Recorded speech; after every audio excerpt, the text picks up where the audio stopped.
ஸ்லோவாக இருக்குது. நான் காட்டுறேன் பாருங்கள். தண்ணி பாருங்கள் எப்படி ஊற்றுது. இவ்வளோ ஸ்லோவாக ஊற்றிச்சுன்னா உங்களுக்கு வந்து பார்த்தீங்கன்னா ப்ராப்ளம். இந்த இன்வெர்ட்டர் எல்ஜி வாஷிங் மிஷினில் என்ன ஃபால்ட்டு ஆகிருக்குன்னா, ஃபால்ட்டெல்லாம் ஆகலை, இவங்களே ஆக்கிட்டாங்க. முடிஞ்ச அளவுக்கு இதில் ஒரு 15 துணி தான் போடணுங்க. இன்வெர்ட்டர் பொறுத்த வரைக்கும் இவங்க ஓவர்லோட் போட்டிருக்காங்க. அதனால் வந்து பார்த்திங்கன்னா பிசிபி போர்டு போயிடுச்சு.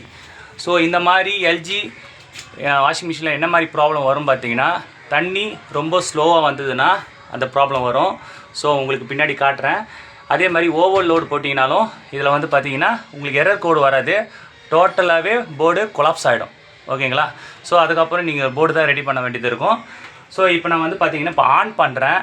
தண்ணி எவ்வளோ ஸ்லோவாக மட்டும் வருது மட்டும் பாருங்கள். இப்படி ஸ்லோவாக வந்ததுனால இவங்க என்ன பண்ணியிருக்காங்கன்னா, இதை திறந்து தண்ணியை மொண்டு ஊற்றிருக்காங்க. ஸோ அப்படி ஊற்றுறதுனால என்ன ஆகிருக்குதுன்னா, உங்களுக்கு சென்சார் ப்ராப்ளம் ஆகி உங்களுக்கு போர்டே டெட் ஆகிடும். ஓகேங்களா? தண்ணி வந்து எடுக்கணும். இப்போ என்ன பண்ணியிருக்காங்க, மோட்டரில் தண்ணி போகாமல் என்ன ஆகும், போர்டுக்கு போயிடும். போர்டு என்ன பண்ணோம், சென்ஸ் பண்ணி இது தண்ணி வரல சொல்லிட்டு அது வந்து போர்டை எரர் பண்ணி விட்டுரும். ஸோ இந்த மாதிரிலாம் பண்ணாதீங்க. தண்ணி ஸ்லோவாக வருது, நான் அதையும் உங்களுக்கு லிங்க் பண்ணுறேன். அப்படி ஸ்லோவாகவும் வரக்கூடாது, ப்ரெஷராக வரணும்.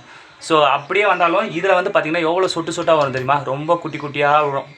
தண்ணி வந்து ரொம்பறதுக்கு ஒரு 1 ஹவருக்கு மேலே ஆகிடும். தண்ணி ரொம்பறதுக்கு அப்படி தொடர்ந்து அந்த மோட்ரு ஓடிக்கிட்டே இருந்ததுன்னா என்ன ஆகும், உங்களுக்கு போர்டு போயிடும். ஸோ தண்ணி ஃப்ளோ வந்து கரெக்டாக இருக்கணும். ஸோ அதை தான் இந்த வீடியோவில் பார்க்க போகிறோம். 2 விஷயம். தண்ணி ரொம்ப ஸ்லோவாக வந்தாலும் சரி, ஓவர்லோடு போட்டாலும் சரி, உங்களுக்கு பிரச்சனை போர்டில் வந்துடும். ஓகேங்களா? ஸோ உங்களுக்கு எதனா டவுட்டு எதனா இருந்ததுன்னா நீங்கள் கமெண்ட் பாக்ஸை கமெண்ட் பண்ணுங்கள். அதுக்கு உங்கள் கமெண்ட்டுக்கு ஏற்ற மாதிரி ஒரு வீடியோ நான் போட்டுறேன். ஓகே? ஸோ இது 2 விஷயத்தை மட்டும் நல்லா தெரிஞ்சுங்க.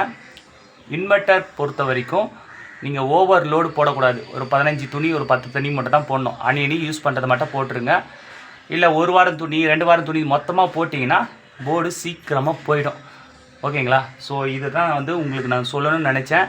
ஸோ இந்த ஒரு விஷயம் தயவு செய்து பண்ணாதீங்க. அப்படி பண்ணிட்டீங்கன்னா போர்டில் எதனா ப்ராப்ளம் ஆகிடுச்சுன்னா மேக்ஸிமம் 2000 ரூபாயிலேருந்து 3000 ரூபா, 3500 ரூபாய்க்குள்ளே உங்களுக்கு செலவு இழுத்து விட்டுரும். 1 வாரம் துணி, 2 வாரம் துணி மொத்தமாக போட்டு துவைக்கலாம். இது வந்து ஆட்டோமேட்டிக்கு. ஸோ ஆட்டோமேட்டிக்காக இருக்கிறதுனால நீங்கள் வந்து துணி கொஞ்சம் கம்மியாக தான் போடணும். இல்லை நார்மல் செமினா ஒன்றும் பிரச்சனை கிடையாது, நீங்கள் எப்படி ஒன்றா போட்டுக்கலாம். நான் அழுக்கு போகாது. முடிஞ்சளவு துணியை வந்து கம்மியாக போட்டிங்கன்னா உங்களுக்கு எந்த ஒரு பிரச்சனையும் வராதுங்க. ஸோ இதில் போர்டு ப்ராப்ளமாக இருந்தது, போர்டு ரெடி பண்ணியாச்சு. தண்ணி வந்து பாருங்கள் ரொம்ப ஸ்லோவாக இருக்குது. நான் காட்டுறேன் பாருங்கள். தண்ணி பாருங்கள் எப்படி ஊற்றுது. இவ்வளோ ஸ்லோவாக ஊற்றிச்சுன்னா உங்களுக்கு வந்து பார்த்தீங்கன்னா ப்ராப்ளம்.